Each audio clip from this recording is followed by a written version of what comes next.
트럼프는 페르시아만의 새로운 군사 지도에서 호르무즈 해협이 미국 영토가 된 후 이란 해안의 통제권을 장악했습니다. 미국의 공격은 이란 전역에 확인된 24곳을 타격했습니다.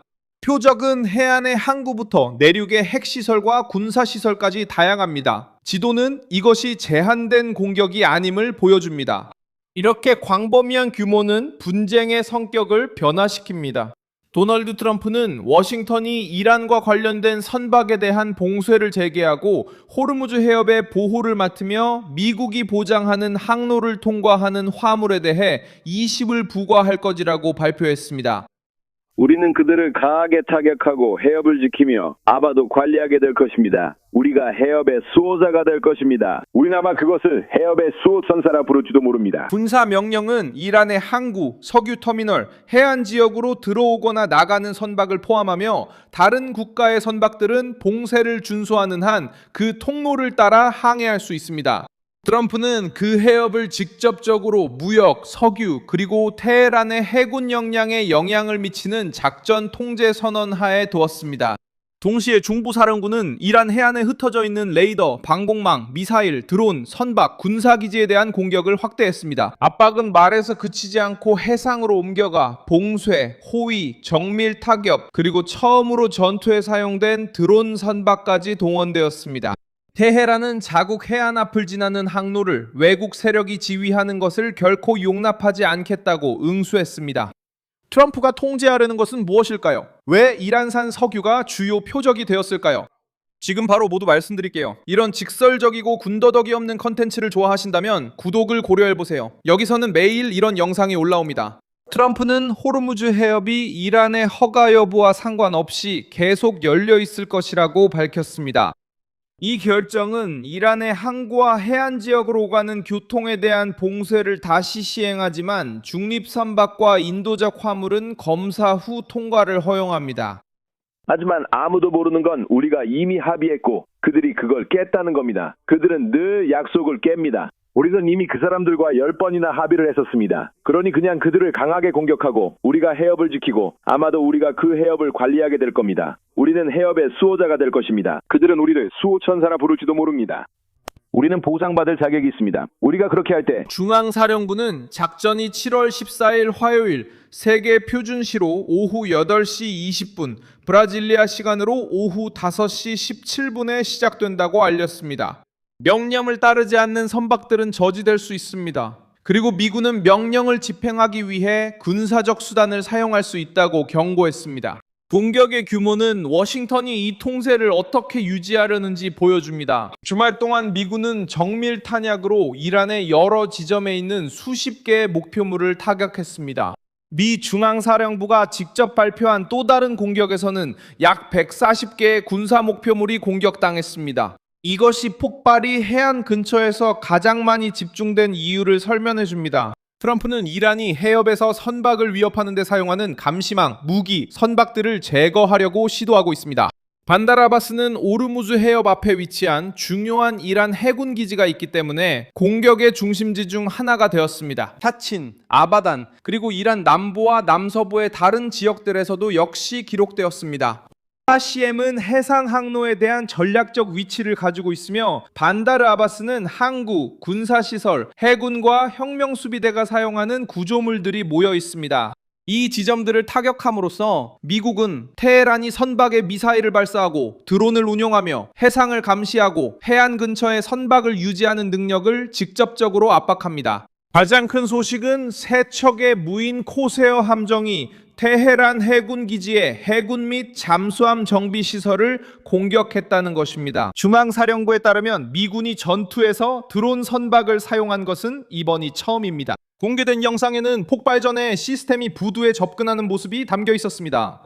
미국의 명령은 이란의 모든 해안선을 포함해 석유 터미널까지 적용되며 국제 무역과 해군을 분리하려는 시도입니다. 이란, 특히 20을 부과하는 것은 이번 결정에서 가장 대담한 부분입니다. 트럼프는 이 항로를 이용하는 국가들이 미국이 제공하는 보호에 대해 비용을 지불해야 한다고 주장합니다. 워싱턴이 군사 비용을 혼자 부담해서는 안 된다는 논리입니다.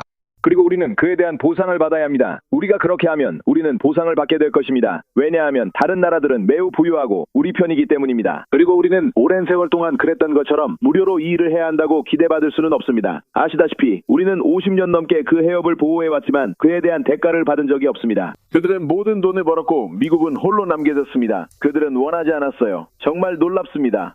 우리는 한 번도 그런 걸 얻지 못했고 무료로 지켜왔습니다. 이제 보호하며 많은 돈을 벌게 될 것입니다. 우리는 이 모든 일을 하며 국민을 위험에 빠뜨린 것에 대한 보상을 원할 뿐입니다. 사실 우리는 아무도 위험하게 하지 않고 오히려 구하고 있습니다. 기억하세요. 지금까지 5만 2천 명의 시위대가 살해당했습니다. 대통령은 자신을 호르무즈 해협의 수호자라고 소개하며 이 요금이 안보 비용을 충당하기 위한 것이라고 말했습니다. 지불 방식은 아직 설명되지 않았으며 중앙사령부 대변인도 군이 금액을 징수할 책임이 있는지 확인하지 않았습니다. 국제해사기구는 국제해협을 통과하는 것만으로 의무적인 통행료를 부과할 법적 근거가 없다고 밝혔습니다. 이라는 이 조치가 호르무즈 해협을 압박수단으로 사용할 자유를 줄이기 때문에 격분에 반발했습니다. 외무장관 아바스 아라그치르, 테헤란이 계속해서 해협의 수호자가 될 것이라고 밝혔으며 이란 군사지휘부는 미국이 이 해협 관리에 어떤 역할도 하는 것을 거부했습니다. 혁명수비대는 바레인, 쿠웨이트, 요르단, 오만에 있는 미국과 동맹국 시설을 공격하며 대응했습니다. 바레인은 이란의 미사일과 드론을 요격했다고 밝혔습니다. 이러한 반응은 봉쇄가 단순한 말싸움에 그치지 않을 것임을 보여줍니다. 이 항로는 이미 전쟁의 군사적, 경제적 중심지가 되었습니다. 백악관은 또한 오므란 아길리가 이란 후제스탄주의 특수작전 통신 책임자로 지목되었으며 미국의 미사일이 아바주 공항을 타격한 후 사망했다고 발표했습니다.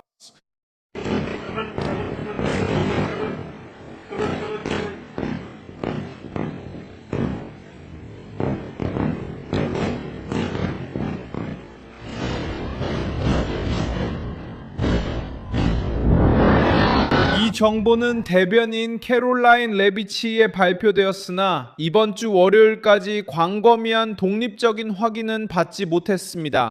아바즈는 이란 남서부에 위치해 있으며 국가의 주요 석유 지역 중 하나와 가까워 그 공항은 군사 및 물류 이동에 전략적 가치를 지니고 있습니다. 트럼프의 강경한 태도는 자신을 암살하려는 이란의 가능성 있는 계획에 대한 정보당국의 경고 이후에 나온 것입니다. 터키에서 회의를 마치고 돌아오는 길에 대통령은 여정의 일부 구간에서 새로운 대통령 전용기를 사용하지 않고 이전의 에어포스 1에 탑승했습니다. 보도에 따르면 이번 교체는 보안상 예방 조치로 권고된 것으로 전해졌습니다. 새로운 명령은 화요일부터 시험적으로 시행됩니다. 중앙사령부는 선박을 검사하고 인도적 화물을 분리하며 중립선박을 호위하고 전 세계 무역을 완전히 마비시키지 않으면서 이란 항구로의 접근을 차단해야 합니다. 테헤란은 이 지역의 미군에 대한 새로운 공격으로 이 장벽에 도전하려 할 수도 있습니다. 이란과 관련된 각 선박이 해당 지역을 통과하려고 시도할 때마다 트럼프의 선언이 단순한 정치적 위협인지 아니면 이란 해안 앞바다에 부과된 새로운 군사 규칙인지를 보여줄 것입니다. 이 영상을 끝까지 시청해 주셔서 정말 감사합니다. 화면에 표시되는 픽스키를 통해 저희 프로젝트를 후원해 주세요. 저희는 독립 채널입니다. 진실을 바탕으로 여러분께 정보를 전하는 데 집중하고 있습니다. 여러분의 후원이 저희가 계속해서 활동할 수 있도록 도와줍니다.